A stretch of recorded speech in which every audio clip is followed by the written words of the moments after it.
దేవుని ప్రశస్త నామానికి మహిమ కలుగును గాక.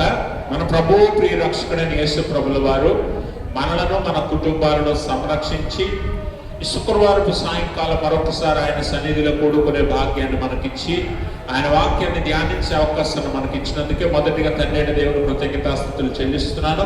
ఆయన ఆత్మతో సత్యంతో ఆరాధించడానికి కూడా వచ్చి మీ అందరికీ ప్రభుపెట్టు వందనాలు. అందరికీ వందనాలు.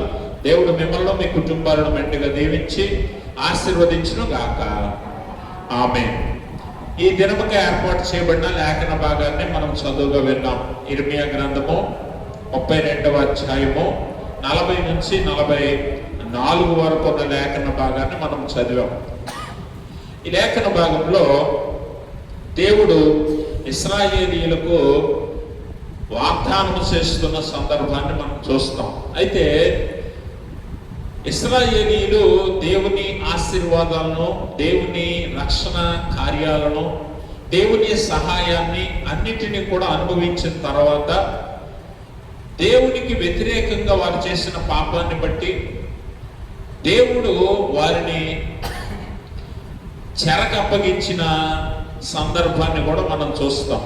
అయితే చెరకు అప్పగించబడిన ఇశ్రాయేలీల దేశము కానివ్వండి, అలాగే వారి జీవితాలు కానివ్వండి, వారి స్థలాలు కానివ్వండి, వారి పొలాలు కానివ్వండి, వారి బ్రతుకులన్నీ కూడా పడిపోయిన స్థితిలో, నశించిపోయిన స్థితిలో ఉండగా దేవుడు మరలా వారి పట్ల కనికరం చూపించి వారిని మరలా బాగు చేస్తానని వాగ్దానం చేస్తూ ఉన్నాడు. అందుకనే ఈరోజు మనం ధ్యానించబోతున్న అంశం ఏంటి అంటే, పాడైపోయిన వాటిని బాగు చేసే దేవుడు. పాడైపోయిన వాటిని బాగు చేసే దేవుడు. ఈరోజు మనము మన జీవితాల్లో చాలా వాటిని పోగొట్టుకుంటూ ఉంటాం. మన జీవితాల్లో చాలా పాడైపోతూ కూడా ఉంటాయి. మనం వాడే వస్తువులు కానివ్వండి, గృహ సామాగ్రి కానివ్వండి, వంట సామాగ్రి కానివ్వండి, లేకపోతే ఇతర వస్తువులు, మన అవసరత నిమిత్తము వాడే ప్రతి వస్తువు కూడా ఒక్కొక్కసారి పాడైపోతూ ఉంటుంది. పాడైపోయిన వస్తువులను మరలా బాగు చేయటానికి మనుషులు ఉన్నారు కదా. ఒక వస్తువు పాడైపోతే బాగు చేయటానికి మనుషులు ఉన్నారు. వారిని మనం మెకానిక్స్ అనో లేకపోతే ఇంకొక రకంగానో పిలుస్తాం. ఆ వస్తువును మరలా బాగు చేసుకుంటాం కదా. అలాగే మన జీవితాలలో మనుషులు బాగు చేయలేనటువంటి, దేవుడు మాత్రమే బాగు చేయగలిగే అంశాలు కొన్ని ఉన్నాయి. వాటిని మనము పాడైపోకుండా జాగ్రత్తగా చూసుకోవాలి. ఒకవేళ పాడైపోయిన స్థితిలో ఉంటే ఖచ్చితంగా వాటిని బాగు చేసుకోవాలని ఈ లేఖనము ద్వారా మనం అర్థం చేసుకోవాలి. ఈ లేఖనంలో వారు చెరకు అప్పగించబడిన తర్వాత, కల్దీయుల చేతికి అప్పగించబడిన తర్వాత వారి దేశం పాడైపోయింది, వారి ఇల్లు పాడైపోయాయి, వారి పొలాలు పాడైపోయాయి, వారి జీవితాలు పాడైపోయాయి. అలాగనే వారికి ఉన్న సమస్తము వారు పోగొట్టుకున్నారు. దేవుడు వారితో అంటున్నాడు, నేను చూడండి వారికి మేలు చేయటం మానకుండున్నట్లు నిత్యమైన నిబంధన వారితో చేస్తున్నాను. వారు నన్ను విడవకుండున్నట్లు వారి హృదయములో నా ఎడల భయభక్తులు పుట్టించదను. వారికి మేలు చేయుటకు వారి యందు ఆనందించుచున్నాను అంటాడు దేవుడు. కాబట్టి దేవుడు మన పట్ల ఎంతో మంచి హృదయాన్ని కలిగి ఉన్నాడట. మన యందు ఆనందిస్తూ మనకు మేలు చేయాలని, మన జీవితాలను మరలా నిలవబెట్టాలని, కట్టాలని దేవుడు కోరుకుంటూ ఉన్నాడు. అయితే ప్రాముఖ్యంగా మానవ జీవితాలలో మనం ఎప్పటికీ బాగు చేసుకోలేని 3 అంశాలను మనం ఎప్పుడూ కూడా పాడు చేసుకోకూడదు. ఒకవేళ పాడైతే వెంటనే మనం ఏం చేయాలంట, దేవుని చేతికి వాటిని అప్పగించాలి. ఇప్పుడు ఇశ్రాయేలీల దేశం పాడైపోయింది. ఏమైపోయింది దేశము? మట్టి దెబ్బగా మారిపోయిందట. చూడండి ఒకసారి 42వ వచనాన్ని చదువుదాం. యెహోవా ఎలాగో సెలవిచ్చుచున్నాడు, నేను ఈ ప్రజల మీదకి ఎంత గొప్ప కీడు రప్పించిన రీతినే నేను వారిని గూర్చి చెప్పిన మేలంతటిని వారి మీదకి రప్పింపబోచున్నాను. ఇది పాడైపోయిను, దానిలో నరులు లేరు, పశువులు లేవు. ఇది కల్దీల చేతికి ఇయ్యబడి ఉన్నదని మీరు చెప్పుచున్న ఈ దేశమున పొలములు విక్రయింపబడును. గమనించండి, పాడైపోయిన దేశంగా మారిపోయిందండి. ఎందుకు? అక్కడ వారు ఇశ్రాయేలీలందరినీ కూడా కల్దీలు చెరక తీసుకెళ్ళిపోయిన తర్వాత అక్కడ మనుషులు లేరు, నివాసాలు లేవు, పశువులు లేవు, పొలాలు లేవు, మనుషుల సంచారము కూడా దేశంలో లేదట. అలాంటి దేశంలో ఎవడైనా నీకు ఇల్లు అమ్మితే కొంటవా? పొలం అమ్మితే కొంటవా? స్థలం అమ్మితే కొంటవా? మనం ఎవరము కొనం. ఎందుకు? అక్కడ మనుషులు లేరు, పశువులు లేవు, జనసంచారం లేదు, నివాస యోగ్యముగా లేదు ఆ పట్టణం, ఆ దేశం. అలా పాడైపోయిన ఆ దేశాన్ని దేవుడు మాటిస్తున్నాడు. ఏమనంటే, నేను ఏ కీడంతటినైతే మీ మీదకి రప్పించానో అంతే మేలుని మీ మీదకి రప్పించినట్లు మీతో నిత్య నిబంధన చేస్తాను. మరలా మిమ్మల్ని రప్పిస్తాను వెనక్కి, మీ దేశాన్ని బాగు చేస్తాను. మీ దేశంలో మునుపటి వలె పొలములు, స్థలములు, క్రయ విక్రయాలు జరుగుతాయి, అమ్మకాలు జరుగుతాయి. అంటే చూడండి, అసలు విలువే లేని స్థలానికి దేవుడు విలువనిచ్చి అమ్మే స్థాయికి తీసుకుని వెళ్తున్నాడు. అమ్మకాలు జరిగే స్థాయికి ఆ దేశాన్ని బాగు చేస్తాడట దేవుడు. అసలు నిర్జీవమైన ఒక స్థలాన్ని, ఒక దేశాన్ని దేవుడు, నేలనే దేవుడు అంత విలువైనదిగా మార్చితే, తన స్వరూప స్వభావాలతో, తన స్వహస్తాలతో తయారు చేసిన, సృష్టించిన మానవుడిని దేవుడు ఎంత ప్రేమిస్తున్నాడో మనందరికీ తెలుసు. మన కోసమే పరలోకాన్ని విడిచి కూడా ఈ లోకానికి వచ్చి ప్రాణం పెట్టాడని మనందరము ఎరిగే ఉన్నాం. అలాంటి దేవుడు ఒకవేళ మన జీవితాలు పాడైతే, ఒకవేళ మన ఇల్లు పాడైతే, ఒకవేళ మన హృదయాలు పాడైతే, ఒకవేళ మన ఆరోగ్యాలు పాడైతే, దేవుడు మరింత ఆశీర్వాదకరంగా మనల్ని బాగు చేస్తాడో మనం అర్థం చేసుకోవాలి. అందుకనే వీటన్నిటినీ కూడా, మన ఇల్లు పాడైనా, లేకపోతే మన హృదయాలు పాడైనా, లేకపోతే మన జీవితాలు పాడైనా, మన ఆరోగ్యం పాడైనా, దాన్ని బాగు చేయటానికి ఈ లోకంలో ఎటువంటి మనుషులు లేరు, ఎటువంటి నిపుణులు లేరు. కేవలం అది దేవునికి సాధ్యం. ఒక వాచ్ పాడైంది అనుకోండి, దాన్ని బాగు చేసే మనుషులు ఉన్నారు కదా. ఒక బైక్ పాడైంది అనుకోండి, దాన్ని బాగు చేసే మనుషులు ఉన్నారు. ఒక కారు పాడైంది అనుకోండి, దాన్ని బాగు చేసే మనుషులు ఉన్నారు. ఒక ఇల్లు పడిపోయింది అనుకోండి, దాన్ని కట్టే మనుషులు ఉన్నారు. ఇక్కడ నేను ఇల్లు అన్నానంటే అది కేవలము ఇటుకలతో కట్టబడిన ఇల్లు కాదు. ఇల్లు అంటే కుటుంబము, ఇల్లు అంటే కుటుంబ సభ్యులు అని.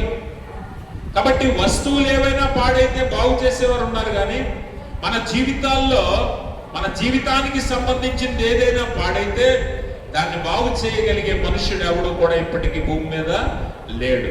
అది కేవలము దేవునికి మాత్రమే సాధ్యము అనే విషయాన్ని మనం గమనించాలి. అందుకనే పాడైపోయిన దేశాన్ని అంత దీవిస్తే దేవుడు, అంత చక్కగా బాగు చేస్తే దేవుడు, పాడైపోయిన మన జీవితాలను ఇంకెంత బాగు చేస్తాడో ఒకసారి ఆలోచన చేయాలి. యెహెజ్కేలు గ్రంథంలో కూడా 36వ అధ్యాయం 36వ వచనంలో దేవుడు ఆ దేశాన్ని ఎలా బాగు చేస్తానన్నాడు. అప్పుడు యెహోవానైన నేను పాడైపోయిన స్థలములను కట్టువాడనియు,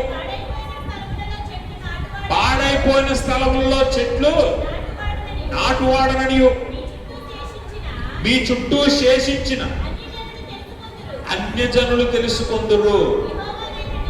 యెహోవానైన నేను మాట ఇచ్చి ఉన్నాను, నేను దాన్ని ఏం చేస్తాను, నెరవేరుస్తాను. నేను వాగ్దానం చేశాను కాబట్టి తప్పక దానిని నెరవేరుస్తాను.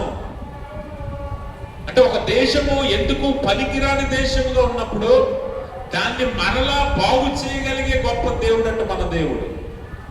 మీరు ఎప్పుడైనా గమనించారా?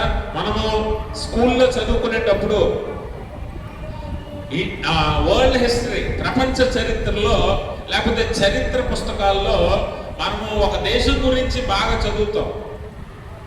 అదే దేశం అంటే అమెరికా చేత అతి భయంకరమైన 2 అణుబాంబులను తన గుండెల మీద వేయించుకున్న జపాన్ దేశాన్ని గురించి చాలాసార్లు చదువుతాం. మనకి ఎప్పటికీ గుర్తే కదా.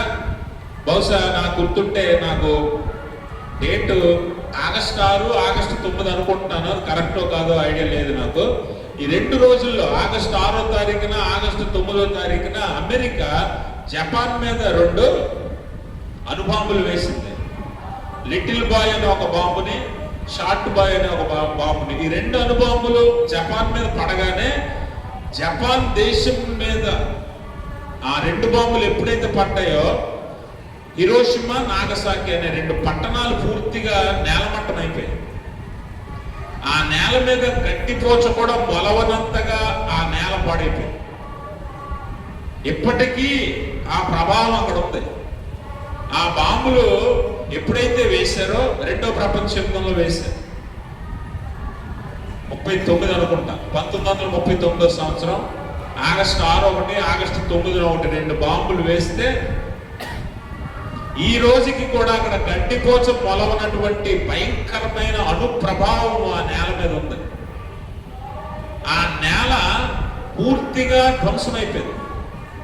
అలాంటి దేశము ప్రపంచ దేశాలన్నీ అనుకున్నాయి, అమెరికాతో సహా. అమెరికా కూడా అనుకుంది ఇది ఎంత పెద్ద ప్రమాదమో ఈ దేశానికి అని అనుకున్నా. అమెరికా కూడా తెలియదు అణుబాంబు ప్రభావం ఎంత గట్టిగా ఉంటుందో. అలాంటి సందర్భంలో అమెరికాతో సహా ప్రపంచ దేశాలు ఏమనుకున్నాయంటే, ఈ జపాన్ దేశం మళ్ళీ బట్ట కట్టాలంటే, మళ్ళీ ఎదిగి ప్రపంచంలో నేను కూడా ఒక దేశం ఉన్నాను అని లోకానికి, ప్రపంచానికి చెప్పాలంటే కొన్ని 100 సంవత్సరాలు పడుతుంది అనుకున్నారు. ఒక దేశాన్ని వృద్ధి చేయాలన్నా, నశింప చేయాలన్నా, అసలు ప్రపంచ పటంలో లేకుండా చేయాలన్నా దేవుడు సమర్థుడే. సొదొమ గొమొర్రా పట్టణాలను మనం చూస్తాం కదా. అలాగనే జపాన్ పూర్తిగా నేలమట్టం అయిపోతే ఈ 2 పట్టణాలు హిరోషిమా, నాగసాకి, దేవుడు వారికి ఇచ్చిన జ్ఞానాన్ని బట్టి, దేవుడు వారికి ఇచ్చిన సహాయాన్ని బట్టి వితిన్ 50 years, 50 సంవత్సరాల్లో వారు మరలా లేచి నిలబడ్డారు. వారి నేల పాడైంది కనుక వారు వారిని ఎలాగైతే వృద్ధి చేసుకున్నారంటే, నేల మీద వారు ఏది కూడా నాటలేదు.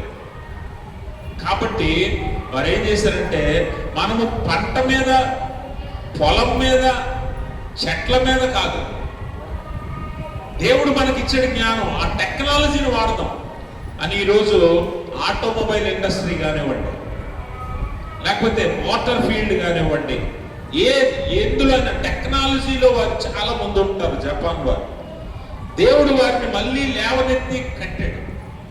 మరలా వారి దేశం అభివృద్ధి చెందింది. ఈరోజు ప్రపంచంలో అమెరికాతో కూడా పోటీ పడగలిగే సామర్థ్యాన్ని మళ్ళీ సంపాదించుకుంది. అంటే పాడైన ఒక దేశాన్ని నిలవబెట్టగలిగే దేవుడు సమర్థుడు మన దేవుడు అని మనం జ్ఞాపకం చేసుకోవాలి. అంటే ఆ స్థలం ఎందుకు పనికి రాకుండా పోతే దాన్ని దేవుడు ఎలా వృద్ధి చేశాడంటే, ప్రపంచంలో ఏ దేశానికైనా అన్ని దేశాల్లో జపాన్కు సంబంధించిన కార్లు ఉంటాయి, జపాన్కి సంబంధించిన టెక్నాలజీ ఉంటుంది ఖచ్చితంగా. అంతగా వృద్ధి చేసిన దేశాన్ని. వారికి నేల పనిచేయదు అంతే. ఆ నేల పనిచేయదు కాబట్టి వారు ఇతర దేశాలకి కార్లు అమ్ముతారు, మొబైల్స్ అమ్ముతారు, లేకపోతే హోమ్ అప్లయన్సెస్ అమ్ముతారు, టీవీలు అమ్ముతారు, లేకపోతే కంప్యూటర్లు అమ్ముతారు. ఇన్ని అమ్ముతారు. వారు మట్టి కొనుక్కుంటారు. వారు ఎక్కడి నుంచి? నీ దేశం నుంచి, మన దేశం నుంచి, లేకపోతే ఇతర దేశాల నుంచి, చుట్టుపక్కల దేశాల నుంచి మట్టి కొనుక్కొని వారు ఏం చేస్తారంటే ఓడల మీద, మేడల మీద, మిద్దెల మీద పంట పండిస్తారు. ఆ జ్ఞానము దేవుడు వారికి ఇచ్చాడు. అలా వారు వితిన్ 50 years వారు చాలా వృద్ధి చెందారు. ఒక దేశాన్ని దేవుడు కట్టగలిగాడు అని అంటే మనం గమనించాలి. ఆయనకు ఆ సామర్థ్యము ఉంది అన్న సత్యాన్ని మనం గుర్తించాలి. అంటే ఇప్పుడు మన జీవితాల్లో పాడైపోయిన 3 ప్రాముఖ్యమైన విషయాలు ఏంటి అని అంటే, వీటిని పాడైపోతే ఖచ్చితంగా పాడవకుండా చూసుకోవాలి జాగ్రత్తగా. పాడైతే మాత్రం మళ్ళీ తప్పకుండా బాగు చేసుకోవాలి, లేదంటే మన జీవితాలు పాడైపోతాయి. వాటిలో ప్రాముఖ్యంగా మొట్టమొదటిది ఏంటంటే మన ఇల్లు. మన ఇల్లు. ఇల్లు అంటే ఇందాక చెప్పాను నేను, ఇల్లు అంటే మనం కట్టుకున్న బిల్డింగ్ కాదు. ఇల్లు అంటే మన తల్లి, తండ్రి, అన్న, చెల్లి, అక్క, తమ్ముడు, లేకపోతే భార్య, పిల్లలు, వీరు ఇల్లు అంటే. ఈ ఇల్లు పాడవకుండా జాగ్రత్తగా చూసుకోవాలట. ఇల్లు పాడైందనంటే ఖచ్చితంగా మన స్వయంకృతాపరాధాలు ఉంటాయి, అందులో మనం చేసిన పాపాలు ఉంటాయి. అందుకే ఇక్కడ ఇశ్రాయేలీయులు వారి దేశము దెబ్బగా మారిందంటే, వారి దేశము నేల పాడైపోయిందంటే, ఎవడు కూడా అక్కడ నివసించట్లేదంటే కారణం ఏంటంట, ఇశ్రాయేలీయులు చేసిన పాపము బట్టే, తప్పిదాన్ని బట్టే దేవుడు వారిని చెరకప్పగించాడు. అందుకే 42వ వచనం అంటాడు, యెహోవా ఎలాగ సెలవిచ్చుచున్నాడు, నేను ఈ ప్రజల మీదకి ఎంత గొప్ప కీడు రప్పించినా, గమనించారా, ఆయన కీడు రప్పించాడంటే ఇశ్రాయేలీయుల మీదకి. ఎందుకంట వారు చేసిన పాపాన్ని బట్టి, వారు చేసిన దోషాన్ని బట్టి దేవుడే వారి మీదకి ఆ కీడును రప్పించాడు. ఈరోజు నీ ఇల్లు పాడవుతుందంటే, నీ ఇంటిలో మనుషుల జీవితాలు పాడవుతున్నాయంటే, నీ ఇల్లు పీటలు వారుతుందంటే, బంధుత్వాల మధ్య, అన్నదమ్ముల మధ్య, అక్క చెల్లెళ్ళ మధ్య, లేకపోతే తల్లిదండ్రులు, భార్యాభర్తల మధ్య విభేదాలు వస్తున్నాయంటే అర్థం ఏంటో తెలుసా? నువ్వు చేసిన పాపాన్ని బట్టి, నువ్వు చేసిన దోషాన్ని బట్టి, నువ్వు చేసిన తప్పిదాన్ని బట్టి నీ కుటుంబంలో ఆ పీటలు వస్తున్నాయి, ఆ విభేదాలు వస్తున్నాయి. ఆ ఇల్లు పైకి చక్కగా కనిపిస్తుంది కానీ, అందరూ చక్కగా కనిపిస్తున్నట్టున్నారు కానీ లోపల వారు ఆంతరంగికంగా పాడైపోతున్నారు అన్న విషయాన్ని మనం గమనించాలి. అందుకనే మన ఇల్లుని మనము జాగ్రత్తగా కాపాడుకోవాలి, మన ఇల్లుని మనము జాగ్రత్తగా కట్టుకోవాలని దేవుడు తెలియజేస్తూ ఉన్నాడు. ఈరోజు భార్యాభర్తలు కానివ్వండి, లేకపోతే తోబుట్టువులు కానివ్వండి, లేకపోతే బంధుత్వాలు కానివ్వండి, ఈరోజు అన్ని సక్రమంగా ఉన్నాయనంటే లోపల ఏదో ఒక భేదాభిప్రాయాలు ఉన్నాయి, విభేదాలు ఉన్నాయి. పైకి అందరూ చక్కగా కనిపిస్తారు, పైకి అందరూ చక్కగా మాట్లాడుకుంటారు, పైకి అందరూ నవ్వుతూనే కనిపిస్తారు, కానీ లోపల ఎలా ఉంటాయంటే ఇవన్నీ బీటలు మారిపోయి ఉన్నాయట, పగుళ్ళు వచ్చున్నాయట. ఈ ఇల్లు పాడైపోయిందంటే మరి ఖచ్చితంగా మనము నశించిపోతున్నాం అనే సంగతి మనం అర్థం చేసుకోవాలి. అందుకనే మనం ఖచ్చితంగా మన రక్త సంబంధిని, బంధుత్వాన్ని, మన కుటుంబాన్ని, మన ఇంటిని జాగ్రత్తగా కాపాడుకోవాలి. రీసెంట్ గా ఒక న్యూస్ చదివాను నేను. ఒక ఇంట్లో అట 182 మంది ఉంటారట. ఎంతమంది? 182 మంది ఉంటారట. 182 మంది ఒకే కుటుంబం, 10 కుటుంబాలు కాదు, 182 మంది ఒకే కుటుంబం. ఈ ఒకే కుటుంబంలో ఎంతమంది? 182 మంది అట. వారు ఒకే పొయ్యి వాడుకుంటారట, అందరికీ ఒకేసారి వండుకుంటారట. మీ ఇంట్లో ఎంతమంది ఉంటారు? మీ ఇంట్లో ఎంతమంది ఉంటారు? 3, 4, 5? ఒకవేళ మీ బంధువులో 10 మంది వచ్చారనుకోండి, వండుతారా? వండగలరా? ఎన్ని రోజులు వండుతారు? ఎంతకాలం వారిని భరించగలరు? అంటే మనం గమనించాలి, ఈరోజు అన్నదమ్ములు వేరైపోవడానికి, అక్క చెల్లెలు వేరైపోవడానికి, కుటుంబాలు విడిపోవడానికి కారణం ఏంటో తెలుసా? మనము బంధుత్వాన్ని, రక్త సంబంధాన్ని కాపాడుకోవడానికి ఇష్టపడము. ఈ బంధుత్వం, రక్త సంబంధం మనం ఎందుకు కాపాడుకోమంటే మనకు అసూయ, ద్వేషం. అందుకనే కుటుంబాలు, ఇల్లు పాడైపోతుంది. ఒకరి మీద ఒకరు కోపం, ఒకరి మీద ఒకరికి ద్వేషం ఉంటుంది, కనిపించరు, పైకి మాత్రం చక్కగా ఉంటారు. అందుకని మనం గమనించాలి, దావీదు ఇల్లు కూడా ఎంతో ఆశీర్వదించబడిన ఇల్లు. అలాంటి దావీదు ఇల్లు కూడా ఏమైపోతుందట? పాడైపోతుందట. మీరు గమనించారా? దావీదు ఎలాంటి వాడు? దావీదు ఎంత గొప్ప భక్తుడో, ఎంత గొప్ప యుద్ధ వీరుడో మనందరికీ తెలుసు. అలాంటి దావీదు రాజు అయిన తర్వాత, బిడ్డలు పుట్టిన తర్వాత, బిడ్డలు ఎదిగి వయసుకు వచ్చాక దావీదు తన సొంత కొడుకు చేతిలో ప్రాణభయంతో పారిపోతూ అక్కడ ఎక్కడ దాక్కొని అబీమెలెకు రాజు దగ్గరికి వెళ్ళి అక్కడ పిచ్చివాళ్ళగా వెర్రివాళ్ళగా నటించి ప్రాణాపాయం నుంచి తప్పించుకోవాల్సిన పరిస్థితి వచ్చింది. గమనించారా? అంటే తన కుటుంబంలోనే తన రక్తం పంచుకొని పుట్టిన తన కొడుకే తన ప్రాణాన్ని తీయజూస్తున్నాడంటే కుటుంబం ఎంతగా పాడైపోయిందో చూడండి. అర్థమైందా మీకు? ఈరోజు మన కుటుంబాలు కూడా అలాగే పాడైపోయిన స్థితిలో ఉన్నాయి. చాలా పైకి చక్కగా కనిపిస్తున్నాయి కానీ చాలా కుటుంబాలు పాడైపోయిన స్థితికి వచ్చాయి. అటువంటి కుటుంబాలను కూడా దేవుడు కట్టగలడట, దేవుని చేతికి అప్పగిస్తే. మీరు ఎప్పుడైనా ఏదైనా ఒక వస్తువు పాడైంది అనుకోండి, బాగు చేయించడానికి మెకానిక్ దగ్గరికి తీసుకెళ్తాం. ఒక బండి పాడైంది అనుకుందాం. ఆ బండి పాడైతే చిన్న చిన్న రిపేర్లు కాకుండా ఒక పెద్ద రిపేర్ వచ్చింది, ఒక పెద్ద రిపేర్. అప్పుడు మెకానిక్ ఏమంటాడు, బండి చూసి, బాబు ఈ బండి బాగా పాడైపోయింది, ఇది బాగోవాలంటే ఇక్కడ ఉంచేసి వెళ్ళిపో, ఓ వారం తర్వాత, ఓ 10 రోజుల తర్వాత నేను బాగు చేసి నిన్ను పిలుస్తా, అప్పుడు నీ బండిని నీకు మరలా ఇస్తా అంటాడు కదా. అది ఏదైనా అవ్వచ్చు, బండి కాదు, ఏ వస్తువైనా కొన్నిసార్లు బాగా పాడైపోతే సమయం పడుతుంది. అలాగే నీ జీవితం పాడైతే నువ్వు దేవుని చేతికి ఇవ్వాలటది. నీ ఇల్లు పాడైతే నీ ఇంటిని దేవుని చేతికి అప్పగించాలట. నీ ఇంటిలో ఉన్న వారందరినీ దేవుని చేతికి అప్పగించాలట, దేవుని చేతిలో పెట్టాలట. అప్పుడు దేవుడు మన ఇంటిని బాగు చేస్తాడు. దావీదు కుటుంబాన్ని అంటున్నాడు, ఆమోసు గ్రంథం 9వ అధ్యాయం 11వ వచనంలో ఒక మాట మనం చదివితే,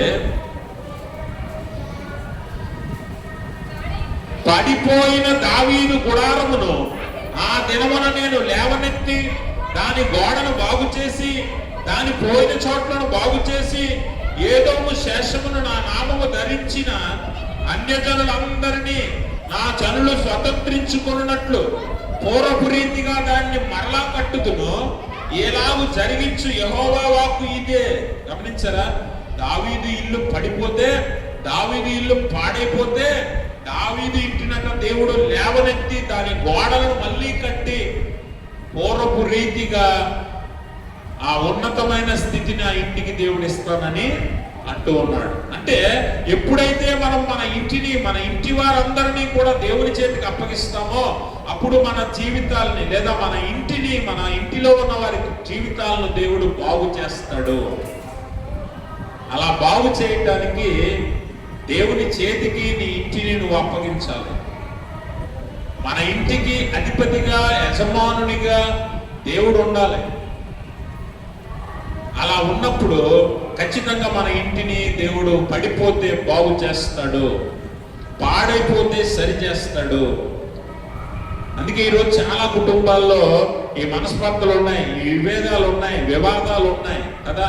ఇందాక నేను చెప్పినట్టు 182 మంది అంట ఒకే ఇంట్లో. ఉదయాన్నే వాళ్ళు టిఫిన్ చేయాలంటే ఒక 15-20 కేజీలు పిండి కావాలట. మనకైతే పావు కేజీ సరిపోతుంది, అవునా? మన ఇంట్లో అంతమంది ఉండరు కదా, ఎవరైనా వచ్చినా వండనేమో కదా, మనం వండిస్తామా? కాబట్టి గమనించండి, మన కుటుంబం లేదా మన ఇంటిని, రక్త సంబంధిని, మన బంధుత్వాన్ని కాపాడుకోవాల్సిన బాధ్యత మన మీద ఉంది. యోధ సాంప్రదాయం కూడా అదే. అందుకనే తండ్రి బతికుండగా ఆ ఇంటిలో ఎంతమంది కొడుకులున్నా, ఎంతమంది కూతుర్లున్నా, ఎంతమంది సంతానం ఉన్నా, వారు తండ్రి బతికుండగా వారు ఆస్తిని అమ్మరు, వేరు కాపురాలు పెట్టరు, తండ్రి నుండి వేరవరు, అందరూ కలిసి ఒకే భోజనం చేస్తారు. అందుకే మీరు లార్డ్ సప్పర్ చూస్తే, ప్రభురాత్రి భోజన సంస్కారం చివరి రాత్రి పస్కా పండుగలో యేసు ప్రభువు ఆచరించిన విందును మనం చూస్తే వాస్తవానికి అది ఒకే పాత్ర, మనం ప్రభురాత్రి భోజన సంస్కార ఆరాధనలో కూడా మనము ఆరాధనలో చదువుతాం, ఈ ఒకే పాత్రలోనిది పుచ్చుకొనుచున్నందున, ఈ ఒకే పాత్రలోనిది త్రాగుచున్నందున, ఈ ఒకే రొట్టె ఎందు పాలు పుచ్చుకొనుచున్నందున మనమందరం ఒక్క శరీరమే ఉన్నామంటాం. అంటే ఒకే ప్లేట్ ఉంటుంది, ఆ ఒకే ప్లేట్లో అందరూ చుట్టూ కూర్చొని భోజనం చేస్తారు. ఇది యోధా సాంప్రదాయం. దాన్ని ఇప్పుడు బయట రెస్టారెంట్లో మండి అంటారు. మండి అంటే ఇంత పెద్ద ప్లేట్ పెడతాడు, చుట్టూ నలుగురు కూర్చొని అందులో తింటారు. ఇది యోధా సాంప్రదాయం. ఒకే ఇంటిలో ఎంతమంది ఉన్నా అందులో ఆహారాన్ని పంచుకుంటారు. ఆ బంధుత్వాన్ని కాపాడుకుంటారు. అదే బలం, కుటుంబ బలం. ఇల్లు పాడైపోయింది అనుకోండి, అన్నదమ్ముల అక్క చెల్లెళ్ళు కుటుంబంలో ఉన్న బంధుమిత్రులు అందరూ వేరైపోతారు, బలం పోతుంది. అందుకే ఇల్లు పాడవకూడదు. దావీదు ఇల్లు పాడైందట, దేవుడు అంటున్నాడు దాన్ని మళ్ళా కడతాను నేను. కట్టడమే కాదు, ఆ కుటుంబాన్ని, ఆ ఇంటిని నేను ఆశీర్వదిస్తాను. జక్కయ్య కుటుంబం కూడా మనం గమనిస్తే, జక్కయ్య సుంకరి కదా, జక్కయ్య పన్ను వసూలు చేసే సుంకరి. ప్రజల మీద అన్యాయముగా సంపాదిస్తున్నాడు, ఆస్తి కూడగట్టాడు, మంచి ఇల్లు కట్టాడు. కానీ లోపల వారు నశించిపోతున్నారనే సత్యాన్ని వారు గ్రహించలేదు. అందుకే దేవుడు అంతమంది చుట్టూ ఉన్న జక్కయ్య యేసుప్రభుని చూడాలనుకున్నాడు. జక్కయ్య పొట్టువాడు కాబట్టి యేసుప్రభు వారు కనిపించరంటే దాని అర్థం ఏంటి? జన సమూహం చాలా ఎక్కువ ఉంది అక్కడ, అందుకే కదా చెట్టు ఎక్కాడు. ఎంతమంది ఉన్నా యేసుప్రభు వారు జక్కయ్యనే చూస్తున్నాడు. జక్కయ్య యేసుప్రభుని చూడడం గొప్ప కాదు, యేసుప్రభు వారు జక్కయ్యని చూడడం గొప్ప విషయం. ఎందుకంటే జక్కయ్య ఇల్లు పాడైపోతుంది. అందుకే అంటున్నాడు, నేడు నేను నీ ఇంట ఉండవలసి ఉన్నది, నేను నీ ఇంటికి రావాల్సి ఉన్నది. నీ ఇల్లు బాగవ్వాలంటే, నీ ఇల్లు రక్షించబడాలంటే, నీ ఇల్లు ఆశీర్వదించబడాలంటే యేసుప్రభు వారు నీ ఇంటికి రావాల్సిందే. నీ బంధుత్వాలు బాగుండాలంటే, నీ రక్త సంబంధులు అందరూ కలిసి ఉండాలంటే యేసుప్రభు వారు నీ ఇంటికి రావాల్సిందే. అందుకని యేసుప్రభు వారు అంటాడు, ఉపవాసము మీరు అనుకుంటున్న ఉపవాసం మీరు చేస్తున్నారు, కానీ నేను ఏర్పరచుకున్న ఉపవాసం వేరు. నేను ఏర్పరచుకున్న ఉపవాసం ఎలాంటిదనంటే, కాడిమాను మేకులు. చూడండి ఒకసారి యెషయా గ్రంథం 58వ అధ్యాయంలో మనం చదివితే, యేసుప్రభు వారు ఏర్పరచుకున్న, దేవుడు ఏర్పరచుకున్న ఒక ఉపవాసం విలువైనది మనకు తెలియజేస్తున్నాడు దేవుడు. చదవండి యెషయా గ్రంథం 58వ అధ్యాయం 5-6 వచనాలు చదవండి. 6 చదవండి. దుర్మార్గులు కట్టిన కట్లను విప్పుటయు, కాడిమాను మేకులు తీయుటయు, బాధింపబడిన వారిని విడిపించుటయు, ప్రతి కాడిని విరగగొట్టుటయు నేను ఏర్పరచుకున్న ఉపవాసం కదా. నీ ఆహారం ఆకలి కొనిన వారికి పెట్టుటయు, నీ రక్త సంబంధికి ఇది నీ రక్త సంబంధికి ఏం తప్పించకూడదట, ముఖము తప్పింపకూడదు. దిక్కుమాలిన బీదలను నీ ఇంట చేర్చుకున్నట, వస్త్రహీనుడు నీకు కనబడినప్పుడు వానికి వస్త్రములు ఇచ్చుట. ఇదే కదా నాకు ఇష్టమైన.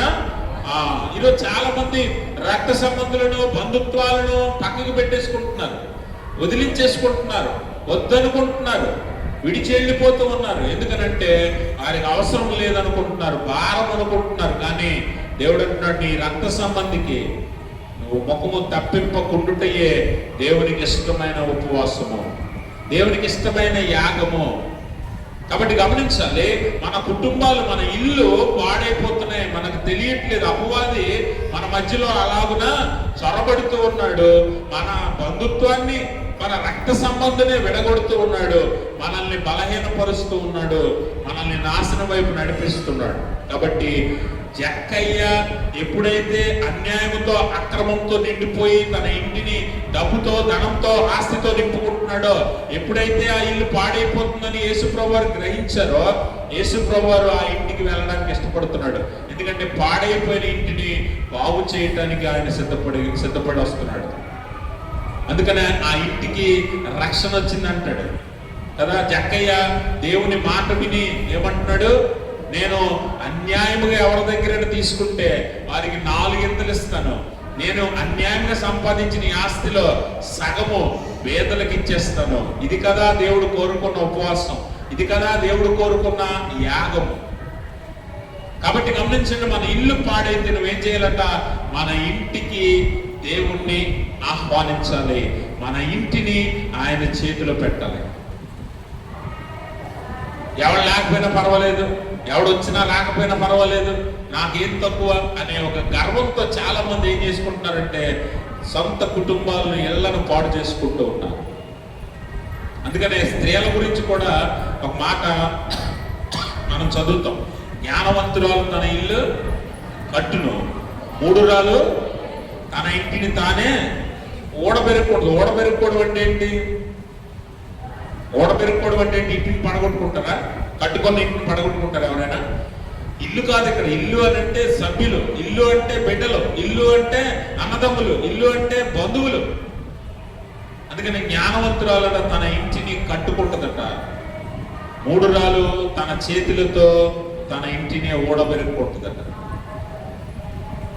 అందుకనే గమనించాలి, స్త్రీలైనటువంటి వారైనా పురుషులైనా ఎవరైనా సరే మన ఇంటిని దేవుని చేతికి అప్పగించి జ్ఞానము కలిగి మనము మన ఇంటిని కట్టుకోవాలి. మన బంధుత్వాన్ని, రక్త సంబంధాన్ని మనం పోగొట్టుకోకూడదు. కాబట్టి మన ఇల్లు పాడైతే కట్టే దేవుడు మనకున్నాడు. దేవునికి స్తోత్రం. రెండవది, మన జీవితాలు పాడవుతాయి కొన్నిసార్లు కదా. మన జీవితాలు పాడైపోయిన స్థితికి వచ్చేస్తాయి. అలాంటప్పుడు మన జీవితాలను కూడా కట్టే దేవుడు మనకున్నాడట. మన జీవితాలను కూడా కట్టే దేవుడు మనకున్నాడని దేవుని వాక్యము తెలియజేస్తుంది. చాలాసార్లు జీవితాలు పాడవడానికి కూడా కారణం ఎవరు? జీవితాలు పాడవడానికి కారణం కూడా నువ్వే. నీ సొంత జీవితం నువ్వు పాడు చేసుకున్నావు అంటే వేరొకడు వచ్చి నీ జీవితాన్ని పాడు చేయడు. నీ జీవితం పాడవుతుందంటే కారణం నువ్వే. నీ స్వయం కృతాపరాధమే, నీ పాపమే, నీ దోషమే నీ ఇంటిని, నీ జీవితాన్ని పాడు చేస్తుంది. ఒకవేళ మన జీవితాలు పాడైపోయే స్థితిలోకి వస్తేట మనము మరలా మన జీవితాన్ని దేవుని చేతికి అప్పగిస్తే మళ్ళీ ఆయన బాగు చేయగలడట. మళ్ళీ ఆయన మన జీవితాన్ని కట్టగలడట, నిలబెట్టగలడట. కాబట్టి చాలా మంది దేవుడిచ్చిన సమయాన్ని, దేవుడిచ్చిన అవకాశాన్ని, దేవుడిచ్చిన గొప్ప అవకాశాన్ని కానివ్వండి, ఆపర్చునిటీస్ అంటాం కదా, వాటిని వినియోగించుకోక చాలా మంది వారి జీవితాలను పాడు చేసుకుంటారు. ఉదాహరణకి యవనస్తులు ఉన్నారు. యవనస్తులు స్కూల్కి వెళ్ళాల్సిన వయసులో స్కూల్కి వెళ్ళాలా వద్దా? కాలేజీకి వెళ్ళవలసిన వయసులో కాలేజీకి వెళ్ళాలి. ఇప్పుడు యవనస్తుల జీవితాలు పాడైపోతున్నాయి అంటే దానికి కారణం ఏంటంటే ఆడు స్కూల్కి వెళ్ళవలసిన వయసులో వెళ్ళాడు, కాలేజీకి వెళ్ళాల్సిన వయసులో కాలేజీకి వెళ్ళాడు. నువ్వు వెళ్ళడం మానేస్తే వయసు అవుతుందా? యవన కాలం అయిపోతుంది. అయిపోయిన తర్వాత యవన కాలం తర్వాత నువ్వు చేయవలసిన బాధ్యత ఏంటి అని అంటే అవసరమైతే పెళ్లి చేసుకోవాలి. కుటుంబంలో తల్లిదండ్రులు ఏమంటారు? ఎంత వయసు వచ్చినా పెళ్లి చేసుకోవాలని అడుగుతారు. కాబట్టి పెళ్లి చేసుకోవాలి. పెళ్లి చేసుకుంటే బాధ్యత వస్తుంది. బాధ్యత రాగానే వెంటనే పిల్లలు వస్తారు, వారి బాధ్యత వస్తుంది, కుటుంబ బాధ్యత మీద పడుతుంది. అంటే మనము దేవుడిచ్చిన సమయాన్ని, అవకాశాన్ని సద్వినియోగం చేసుకోకపోతే మన జీవితం పాడైపోద్ది, తద్వారా మన ఇల్లు పాడవుతుంది. కాబట్టి జీవితాలు పాడవుతున్నాయంటే ఎవరో వచ్చి నిన్నేదో చేయరు, కానీ నీకు నువ్వుగా నీ జీవితాన్ని పాడు చేసుకుంటావు. దేవుడిచ్చిన అవకాశాలను పక్కకు పెట్టేసి లోకంతోనూ, లోకంలో ఉన్న వాటితోనూ జీవించడానికి ఇష్టపడతావు. కాబట్టి నీ జీవితం ఒకరోజు వెనక్కి తిరిగి చూసుకుంటే మొత్తం పాడైపోయిన స్థితిలో ఉంటుంది. అలాంటి జీవితాలు బాగు చేయాలంటే నీ జీవితాన్ని దేవుని చేతిలో పెట్టాలి. దేవుని చేతిలో పెడితే ఆయన మళ్ళీ మన జీవితంలో కట్టగలిగేవాడట. ఎందుకనంటే అందుకనే యేసు ప్రభువు ఈ లోకానికి వచ్చిన కారణమేదట. నజరేతు ప్రణాళికని లోకాసువార్త 4:18 మనం చదివితే యేసు ప్రభువు అంటాడు, ప్రభు ఆత్మ నా మీద ఉన్నది. చదవండి, 4:18.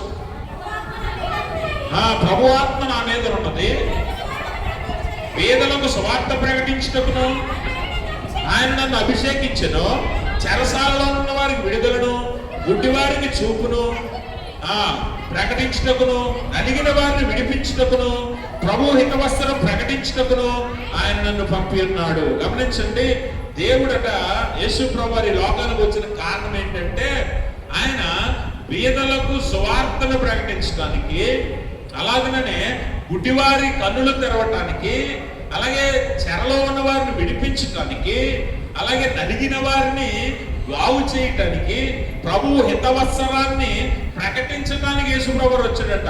ఇప్పుడు ఎవరు గుడ్డివారు, ఎవరు నలిగిన వారు, ఎవరు పేదరికంలో ఉన్నారు, ఎవరు చెరసాలలో ఉన్నారు అని అంటే మనందరము మన జీవితాలని నాశనం వైపు నడిపిస్తున్నాం. అలాంటి మన జీవితాలు బాగు చేయడానికి యేసుప్రభువు వచ్చారు. అందుకనే మనల్ని మరణములో నుండి జీవములోనికి, చీకటిలో నుండి వెలుగులోనికి, అలాగనే మనందరినీ కూడా అసత్యములో నుండి సత్యములోనికి నడిపించడానికి యేసుప్రభువు వచ్చాడు. అందుకే నేనే జీవము, మార్గము, సత్యము అన్నాడు కదా. ఆయన రాకపోతే మన బ్రతుకులు, మన జీవితాలు పాపము వల్ల వచ్చే జీతము మరణం కాబట్టి మరణంలోనే ఉంటాం. అలాగే నిజమైన దేవుడు ఎవరో తెలియదు కాబట్టి అసత్యములోనే ఉంటాం. అలాగనే మన జీవితాలు ఎప్పటికీ కూడా వెలిగించబడవు. అందుకే ఆయన వచ్చాడట మన జీవితాలను బాగు చేయటానికి, వెలిగించటానికి. అందుకని మనం గమనించాలి, మన జీవితాలు పాడైపోయిన స్థితిలోకి వెళ్తే మళ్ళీ దేవుని చేతికి అప్పగిస్తే ఆయన మన జీవితాలను వెలిగిస్తాడని దేవుని వాక్యం ద్వారా మనం ఈరోజు అర్థం చేసుకోవాలి. మన జీవితాన్ని బాగు చేసేవాడు ఎవడు ఉండడు, బాగు చేసేవాడు ఎవడు కూడా ఈ లోకంలో లేడు. కాబట్టి ఆయనే మన జీవితాలను బాగు చేసేవాడు, ఆయనే మన జీవితాలను సరిచేసేవాడు, మళ్ళీ నిలవబెట్టేవాడని దేవుని వాక్యము జ్ఞాపకం చేస్తూ ఉంది. కాబట్టి దేవుని చేతికి నీ జీవితాన్ని అప్పగిస్తేట ఎంత పాడైపోయినా, ఎంత నశించిపోయినా, ఆఖరికి ఎండిపోయిన జీవితమైనా సరే దాన్ని మరలా బాగు చేయగలిగే దేవుడట. అందుకనే ఇర్మియా గ్రంథము 30వ అధ్యాయంలోనే 17వ వచనాన్ని ఒకసారి చదువుతాం. వారు ఎవరునో లక్ష్య పెట్టని సియోననియు వెలివేయబడినదనియు నీకు పేరు పెట్టుచున్నారు. అయితే నేను నీకు ఆరోగ్యము కలుగజేసేదను, నీ గాయములను నేను మాన్పెదను. గమనించండి, మన జీవితాలు పాడైపోయిన తర్వాత ప్రతి ఒక్కడు హేళన చేస్తాడు మనల్ని కదా. మన జీవితాలు బాగున్నంతసేపు ఎవడో మాట్లాడతారు. ఒకవేళ మనం జీవితంలో విఫలమైపోయామనుకోండి, మన జీవితాలు పాడైపోతున్నాయి అనుకోండి, మన జీవితాలు నశించిపోతున్నాయి అనుకోండి, ప్రతి ఒక్కడు అంటాడు వాడు చేసిన పాపం వల్ల ఇలా ఏడాడు అంటారా? వాడు చేసుకున్న పాపం ఏది? వాడు ఎవరి మాట వినలేదు, ఎవరి మాట లెక్క చేయలేదు, అందుకే వాడి జీవితం ఈరోజు నశించిపోతుంది, పాడైపోతున్నాడు అని చాలా మంది నీకు పేర్లు పెడతారట. సియోనుని కూడా, యెరూషలేమును కూడా అలాగే అంటున్నారట. పాడైపోయిందని, నశించిపోతుందని అంటప్పుడు దేవుడు అంటున్నాడు, నేను నీకు ఆరోగ్యము కలుగజేసేదను, నీ గాయములను నేను కట్టేదను. గమనించండి, దేవుడి చేతికి అప్పగిస్తే ఎలాంటి జీవితాన్నైనా మళ్ళా బాగు చేయగలడు. అందుకనే అపోస్తలుడైన పౌలు అంటాడు 2 కొరింథీ 5:17 ఎవడైనా క్రీస్తునందు ఉన్నడలా వాడు నూతన సృష్టి, పాతవి గతించెను, ఇదిగో సమస్తము కొత్తవాయను. నీ జీవితాన్ని కొత్తగా మార్చేయగలడు దేవుడు. నీ పాత జీవితం అంతా కడిగేయగలడు దేవుడు. ఎప్పటి వరకు నీకు కలిగిన నష్టాన్ని, కష్టాన్ని అన్నింటినీ తీసివేసి ఒక నూతన ప్రారంభాన్ని నీ జీవితానికి ఇవ్వగలడు. నీ జీవితాన్ని దేవుని చేతికి అప్పగించు. చేతిలో నీ జీవితాన్ని పెట్టు. వారి చేతిలో, వీరి చేతిలో కాదు, దేవుని చేతిలో పెడితేట నీ జీవితాన్ని దేవుడు మళ్ళీ కొత్తగా మార్చగలడట. సమస్త పాతవన్నింటినీ కూడా ఆయన తీసేయగలడట. కాబట్టి మన జీవితాలు పాడవుతున్నాయంటే మనమే కారణం. మనం చేసుకున్న పాపము, మనం చేసుకున్న దోషమే కారణం. కాబట్టి మన జీవితాన్ని సజీవ యాగముగా దేవుని చేతికి అప్పగించినప్పుడు ఆయన మన జీవితాలను బాగు చేయగలడు. మళ్ళా నూతన ప్రారంభాన్ని మన జీవితానికి ఇవ్వగలడు అనే విషయాన్ని మనం గమనించాలి. చివరిగా ప్రాముఖ్యంగా మన జీవితాల్లో పాడైపోయే ప్రాముఖ్యమైన విషయం ఏంటి అంటే మన హృదయాలు. అందుకనే ఇర్మియా ప్రవక్త అంటాడు, హృదయము ఘోరమైన వ్యాధి కలదు. ఆ ఘోరమైన వ్యాధి ఏం చేయగలదట? ఈ హృదయము వ్యాధి కలిగి మనల్ని ఏం చేస్తుందట? మన జీవితాలను పాడు చేస్తుంది, మన ఆలోచనలను పాడు చేస్తుంది, మన తలాంతులను పాడు చేస్తుంది, మన ఇంటిని కూడా పాడు చేస్తుంది కదా. అన్నిటికీ మూలము హృదయమే అనే విషయాన్ని ఇక్కడ మాట్లాడుతూ ఉన్నాడు. కాబట్టి హృదయాలు పాడవకుండా జాగ్రత్తగా కాపాడుకోవాలట. హృదయాల్లో ఆలోచనలు, తలాంతులు, కోరికలు ఇవన్నీ పుడతాయి. అన్నిటికీ మూలము హృదయమే కదా. ఎక్కడి నుంచి అన్ని వస్తాయి? నువ్వేం చేస్తున్నావన్నా ఎక్కడ పుట్టింది అది? హృదయమే. నువ్వేమి ఆలోచిస్తున్నావన్నా ఎక్కడ పుట్టింది అది? హృదయమే. నువ్వేం కోరుకుంటున్నావన్నా అది ఎక్కడ పుట్టింది అది? హృదయమే. అన్నిటికీ మూలం అదే కనుక ఆ హృదయాన్ని పాడవకుండా జాగ్రత్తగా చూసుకో. మన దేవుడు ఎలాంటి వాడట? హృదయాన్ని కట్టేవాడు, హృదయాన్ని శుద్ధి చేసేవాడు, హృదయాలను బాగు చేసేవాడు. చదువుకున్న ఉత్తర పంచత్ర భాగంలో 34వ కీర్తన 18వ అధ్యాయంలో అంటాడు, విరిగిన హృదయము గల వారికి ఆయన యెహోవా ఆసన్నుడు, నలిగిన మనస్సు కలిగిన వారికి ఆయన నలిగిన మనస్సు కలిగిన వారిని ఆయన ఏం చేస్తాడట? విరిగిన హృదయం. ఇక్కడ రెండు ప్రాముఖ్యమైన విషయాలు గమనించాలి. హృదయము విరగటము, పాడైపోవటము, రెండింటినీ కూడా దేవుడే బాగు చేస్తాడు. రెండింటినీ కూడా ఎవరు బాగు చేస్తారు? దేవుడే. అయితే విరగడం ఏంటి, పాడైపోవడం ఏంటి? విరగడం అంటే ఎవరైనా మాటలు బట్టి నిన్ను నీ హృదయాన్ని విరగొట్టచ్చు, లేకపోతే ఎవరైనా కొన్ని పనుల వల్ల నీ హృదయము విరిగిపోవచ్చు. మనుషులను బట్టో, పరిస్థితులను బట్టో, సందర్భాన్ని బట్టో, లేకపోతే నీకు కలిగిన కష్టాన్ని బట్టో, నీకు వచ్చిన వ్యాధిని బట్టో, బాధను బట్టో నీ హృదయము విరిగిపోతుంది, నలిగిపోతుంది. పాడైపోవడం అంటే ఏంటో తెలుసా? నీ హృదయంలో దురాలోచనలు, దుష్టాలోచనలు,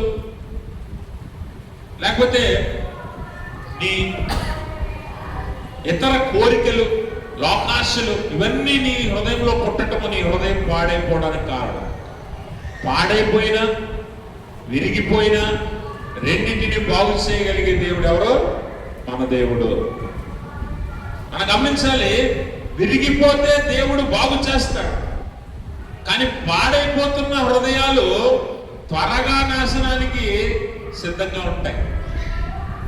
అందుకని మన హృదయాలు పాడైపోకుండా జాగ్రత్తగా కాపాడుకోవాలి. కొన్నిసార్లు మనుషుల మాటలు బట్టి మన హృదయంలో నొచ్చుకుంటాం, బాధ కలుగుతుంది. ఒక్కొక్కసారి వ్యాధి వచ్చినప్పుడు, బాధ వచ్చినప్పుడు మన హృదయాలు నలిగిపోతూ ఉంటాయి. అలాంటప్పుడు దేవుడు ఆసన్నము, మనకు సమీపంగా ఉంటాడట. కానీ హృదయాలు పాడైపోతుంటే వాడు దేవుడి వైపు తిరగటం చాలా కష్టం. దేవుడికి తన హృదయాన్ని అప్పగించడం చాలా కష్టం. అలాంటి హృదయాలు మీలో ఉంటే జాగ్రత్తగా చూసుకోండి అంటే. అలాంటి దుష్ట హృదయాలు మీలో ఉంటే జాగ్రత్తగా చూసుకోండి అంటే. హృదయాలు పైకి కనిపించవు కదా, అవునా? ఒకవేళ నిజంగా పైకి కనిపిస్తే ఎంత బాగుంటుందో ఏంటి? హృదయాలు పైకి కనిపించి అందులో ఏ ఆలోచిస్తున్నామో, ఏమి కోరుకుంటున్నామో అన్ని తెలిసిపోయి అనుకోండి బయటికి. అసలు మనుషులు బయట తిరుగుతారా? ఎవడానికి బయటకు వస్తాడు? అసలు రాగలరా? కనిపించవు. కాబట్టి మనం ఏం చేస్తామంటే ఇంకా తెలివిగా, అన్ని జంతువుల కంటే క్రూరమైన తెలివైన జంతువులు ఎవరికి తెలుసా? మనిషే. అందుకనే వాడేం చేస్తాడంటే మనిషి ఆ క్రూరమైన హృదయాన్ని లోపల దాచేసి పైకి చక్కగా ఒక నవ్వు పెడతాడు మొహం మీద, ఒక మంచి మాట మాట్లాడతాడు, తేనె పూసిన మాట. హృదయాల్లో ఆలోచనలు చాలా దారుణంగా ఉంటాయి, క్రూరంగా ఉంటాయి. హృదయాల్లో కోరికలు చాలా భయంకరంగా ఉంటాయి. తోటి మనుషులతోనే మన హృదయంలో ఉన్న క్రూరత్వాన్ని మనం చూపించకుండా జాగ్రత్తగా దాస్తుంటాం లోపల. కానీ ఉద్దేశం అదే, కోరిక అదే, తలంతదే. దాన్ని నెరవేర్చాలని ఇష్టపడతాం. మనం మాట్లాడేది నెరవేర్చాం, మనం చెప్పేది నెరవేర్చాం. నోటి మీద నవ్వు చూపిస్తాం, కానీ నవ్వు నిజమైనది కాదు. అది హృదయంలో ఏముందో ఆ క్రూరమైన ఆలోచన నెరవేర్చడానికి ఇష్టపడతాం. అందుకని హృదయం పాడైపోతుందంటే నీ ఆలోచనలు పరీక్షించుకో. ఎదుటి వారి పట్ల నీ ఆలోచనలు ఎలా ఉన్నాయి, వారి పట్ల నీ ఉద్దేశాలు ఎలా ఉన్నాయి? అవి తప్పైతే నువ్వు పాడైపోతున్నావు. జాగ్రత్త. నీ హృదయాన్ని బాగు చేయడానికి దేవుడు కూడా ఇష్టపడ్డాడు. నీ హృదయాన్ని సరి చేయడానికి దేవుడు కూడా ఇష్టపడ్డాడు. ఒకవేళ నువ్వు నలిగిపోయిన హృదయంతో ఉంటే, విరిగిపోయిన మనసుతో ఉంటే ఖచ్చితంగా దేవుడు నీకు సమీపంగా ఉంటాడు. అందుకనే మనం గమనించాలి, 147వ కీర్తనలో అంటాడు, గుండె చెదిరిన వారిని ఆయన బాగు చేస్తాడట. గుండె ఎప్పుడు చెదిరిపోతే మనం నమ్ముకున్న వాళ్ళు మనల్ని మోసం చేసినప్పుడు కదా, మనం ఇష్టపడిన వారు మనల్ని మోసం చేసినప్పుడు, లేకపోతే మన అనుకున్నవారు మన వారు కాదు అని తెలిసినప్పుడు, లేకపోతే ఎవరి మీద అయితే నువ్వు ఆధారపడ్డావో, ఎవరి మీద అయితే నమ్మకం పెట్టుకున్నావో వారు నిన్ను నిలువునా ముంచేసినప్పుడు నీ గుండె చెదిరిపోద్ది కదా. అప్పుడు నీ గుండె నలిగిపోద్ది, విరిగిపోద్ది. అలాంటి వారికి దేవుడు సమీపంగా ఉండేట బాగు చేస్తాడట. కానీ పాడైపోతున్న హృదయాలు, దుష్ట హృదయాలు అంటాడు అపోస్తలుడైన పౌలు. దుష్ట హృదయాలు కలిగిన వారు ఎలా ఉంటారట, పైకి చక్కగా ఉంటారు కానీ అట్టి వారు హృదయంలో క్రూరమైన ఆలోచనలు కలిగి ఉంటారు, భయంకరమైన ఆలోచనలు లోపల ఉంటాయి. వారికి వారి స్వార్థమే ముఖ్యం, వారు అనుకున్నదే చెయ్యాలనుకుంటారు. ఇతరుల విషయాలు ఏవి వారికి అనవసరం. అవసరమైతే వారిని మనుషులను వాడుకుంటారు, మనుషులు వారికి నచ్చినట్టుగా వాడుకొని వారి దుష్ట హృదయాన్ని, దుష్ట ఆలోచనలు నెరవేర్చుకోవడానికి సిద్ధపడతారు తప్ప వారి హృదయాలు దేవునికి అప్పగించాలని ఏమాత్రం కోరుకోరు. అంటే హృదయాలు దేవుడు కూడా బాగు చేయడు. కాబట్టి అలాంటి హృదయాలు మీలో ఉంటే మీ హృదయం పాడవడమే కాదు, మీ జీవితాలు పాడవుతాయి, మీ ఇల్లు కూడా పాడైపోతాయి. మీ ఇంట్లో బంధువులు కానీ, రక్త సంబంధులు కానీ నీ దగ్గర ఉండడానికి ఇష్టపడరు నీ ఆలోచనలు చూసి. అంటే దానివల్ల నీ హృదయము, నీ జీవితము, నీ ఇల్లు అన్ని పాడవుతాయి. అలా పాడు చేసుకుని మరి నాశనం వైపు నువ్వు వెళ్ళడమే తప్ప ఇంకొక అవకాశం ఉండదు. కాబట్టి దేవుని దృష్టిలో నువ్వు ఎలా ఉండాలట, హృదయము శుద్ధి కలిగి ఉండాలట. అప్పుడే దేవుణ్ణి చూడగలుగుతావు. హృదయ శుద్ధి గల వారు ధన్యులు, వారు దేవుని చూస్తారు. అలా నువ్వు నీ హృదయాన్ని సరి చేసుకుంటే, సరిగ్గా ఉంచుకుంటే నీ హృదయం పాడవదు. నీ హృదయం పాడవకపోతే నీ జీవితం పాడవదు. నీ జీవితం పాడవకపోతే నీ ఇల్లు కూడా పాడవదు. నీ ఇల్లు కూడా పాడవదు. ఒకవేళ నీ హృదయంలో పుట్టే దురాలోచన, దుష్టాలోచనని నెరవేర్చగోరి అపవాది సంబంధిగా నువ్వు ఉండాలనుకుంటే నీ హృదయంతో పాటు నీ జీవితం, నీ ఇల్లు, నీ కుటుంబీకుల జీవితాలు కూడా పాడైపోతాయి. అది నీకు, నీ కుటుంబానికి కూడా శాపము. అంటే శాపాన్ని నువ్వు పొందకుండా నువ్వు నీ జీవితాన్ని, నీ ఇంటిని, నీ హృదయాన్ని దేవుని చేతికి అప్పగిస్తే ఆయన వాటిని కట్టగలడు, బాగు చేయగలడు, హెచ్చించగలడు, ఆశీర్వదించగలడు. అటువంటి ఉన్నతమైన స్థితికి దేవుడు మనందరినీ నడిపించును గాక. ఆమేన్. సమస్త జ్ఞానం మించిన దేవుని సమాధానం యేసుక్రీస్తు వల్ల మీ హృదయములకు, మీ తలంపులకు కావలి ఉండును గాక. ఆమేన్. దయచేసి అందరు కూర్చోండి.